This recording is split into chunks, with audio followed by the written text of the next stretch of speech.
ہے اس کی بنیاد پہ جو 9ویں کا اور 11ویں کا امتحان ہے وہ کیلکولیٹ کر سکتے. کلیئر ہو گیا جی. اب آ جائے جی تیسری کیٹیگری پہ. اب ہم نے سوچا تھا کہ جنہوں نے گریڈ 10ویں کا اور 12ویں کا امتحان دینا ہے ان کے ساتھ کیا کیا جائے. تو ان سے فیصلہ یہ ہوا ہے کہ جنہوں نے اپنے کلاس 9 کے اور کلاس 11 کے سارے مضمون پاس کیے ہوئے ہیں ان کو پروموٹ کر دیا جائے. جنہوں نے اپنے 9ویں کے اور 11ویں کے جنہوں نے اپنے 9ویں کے اور 11ویں کے سارے امتحانات جو ہیں وہ سارے سبجیکٹ جو ہیں وہ کلیئر ہیں ان کو 9ویں اور 11ویں کی پرفارمنس کی بنیاد پہ جج کیا جائے. یعنی کہ وہ 11ویں کے بعد یونیورسٹی میں بھی جا سکتے ہیں. باقی صرف اس میں ایک ہم نے ایڈیشنل کیا ہے کیونکہ ہمارا جو پچھلے مختلف بورڈز کے جو امتحانات کے حساب کتاب لگایا گیا تو اس میں دیکھا گیا کہ 9ویں کے مقابلے میں 10ویں کا رزلٹ بہتر ہوتا ہے اور 11ویں کے مقابلے میں 12ویں کا رزلٹ بہتر ہوتا ہے. تو اس لیے ہمیں وہ ایک پورا اسٹیٹسٹیکل فارمولا اپلائی کر کے اور اس میں یہ فیصلہ کیا گیا کہ جن کو 9ویں اور 11ویں کی بنیاد پہ پروموٹ کیا جا رہا ہے ان کے نمبروں میں 3% اضافہ کر دیا جائے. اور یہ جو 3% اضافہ ہے یہ پرانے امتحانات کے سارے جو حساب کتاب لگا کے اس میں دیکھا گیا کہ یہ 3% اضافہ جو ہے یہ کنسسٹنٹ ہے اسٹیٹسٹک سے کہ 12ویں کا رزلٹ اور 10ویں کا رزلٹ 9ویں اور 11ویں کے مقابلے میں زیادہ بہتر ہوتا ہے. ٹھیک ہے جی.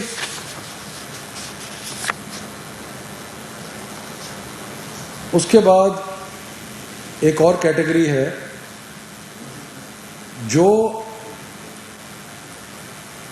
ایسے اسٹوڈنٹ ہیں جو کہ 40% سبجیکٹس میں فیل ہو چکے ہیں 9ویں میں اور 11ویں میں.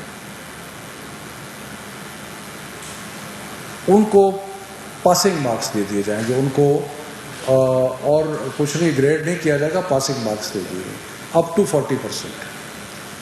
یعنی کہ جو ٹوٹل امتحان ہے اس کے 40% مضامین میں اگر کوئی فیل ہوتا ہے تو اس کو پاسنگ مارکس دے دیے جائیں گے 9ویں اور 11ویں کے بنیاد کے اوپر. اس کے بعد آ جاتی ہے جی کچھ کیٹیگریز رہ جاتی ہیں ایسی جو کہ اس سارے فارمولے میں فٹ نہیں کرتی. وہ کیٹیگریز کیا ہے؟ ایسے لوگ جو کہ اپنے 11ویں کے امتحان پہ سیٹسفائیڈ نہیں ہیں. وہ سمجھتے ہیں کہ اگر ہمیں موقع ملتا تو ہم 12ویں کے امتحان میں اپنی گریڈ کو مزید امپروو جو ہے وہ کر سکتے تھے. ایک کیٹیگری یہ ہوگی. دوسری کیٹیگری یہ تھی کہ جن لوگوں نے 11ویں کا امتحان نہیں دیا تھا لیکن وہ کمپوزٹ امتحان دے رہے تھے 12ویں کا اور ان کے پاس 11ویں کا رزلٹ ریلائی کرنے کے لیے نہیں ہے. یہ دوسری کیٹیگری ہوگی. تیسری کیٹیگری وہ تھی جو چند مضامین میں امتحان دینا چاہتے تھے. مثلا کئی لوگ ہیں جو میڈیکل سے انجینئرنگ میں آ کے میتھمیٹکس کے امتحان دینا چاہتے ہیں اور وہ سارا امتحان نہیں لے رہے تھے, وہ چند مضامین میں امتحان لے رہے تھے. اور چوتھی کیٹیگری ان کی ہے جو 40% سے زیادہ مضامین میں فیل ہو گئے تھے. یعنی کہ وہ پاس مارکس کی اس میں نہیں آتے.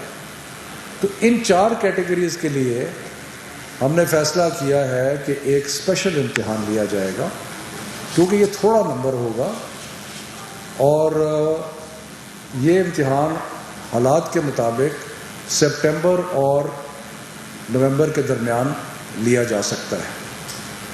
میں پھر ریپیٹ کرتا ہوں کیونکہ بہت سارے لوگ دیکھ رہے ہیں اس چیز کو, خاص طور پہ بچے ہمارے دیکھ رہے ہیں کہ اسپیشل ایگزامز کن کے لیے ہوگا.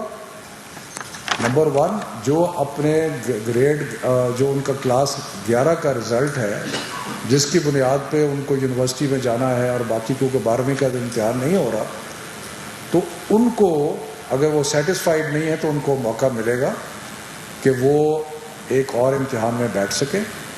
لیکن یہ تھوڑی کیٹیگری ہوگی, تھوڑے لوگ ہوں گے. دوسرے وہ کہ جو کمپوزٹ امتحان دے رہے تھے اور اس میں کئی پرائیویٹ اسٹوڈنٹس ہیں، باقی لوگ ہیں جو ایک ساتھ ہی 12ویں کا امتحان دے رہے تھے اور ان کے پاس 11ویں کا رزلٹ نہیں ہے، وہ ہو گئے۔ تیسرا کہ جو چند سبجیکٹس کا امتحان دے رہے تھے، اور چوتھا وہ کہ جو 40% سے بھی زیادہ فیل ہو گئے تھے، تو اس میں ان کو ایک موقع دیا جائے گا۔ اس کے بعد جو امتحان کا ٹرانسکرپٹ ہوگا 12ویں کا، اس میں ٹوٹل نمبر دیے جائیں گے، اس میں سبجیکٹ وائز ٹرانسکرپٹ نہیں ہوگا، سبجیکٹ وائز ٹرانسکرپٹ نہیں ہوگا۔ جو ان کے 11ویں کے ٹوٹل نمبر ہیں ان میں 3% ایڈ کر کے وہ ان کا رزلٹ جو ہے وہ اس کا کیلکولیٹ ہو جائے گا، ٹھیک ہے جی۔ اور یہ اس لیے کیا گیا ہے کہ بورڈز اس میں لکھیں گے کہ ہم نے پرانے حساب کے مطابق اندازہ لگایا ہے کہ یہ بیسٹ پریڈکشن ہے ان کی پرفارمنس کی، ٹھیک ہے جی۔ جن بچوں نے اسپیشل ایگزام میں حصہ لینا ہے ان سے ریکویسٹ ہے کہ وہ 1 جولائی تک انڈیکیٹ کر دیں اپنے اپنے بورڈز کو کہ ہم اسپیشل امتحان دینا چاہتے ہیں۔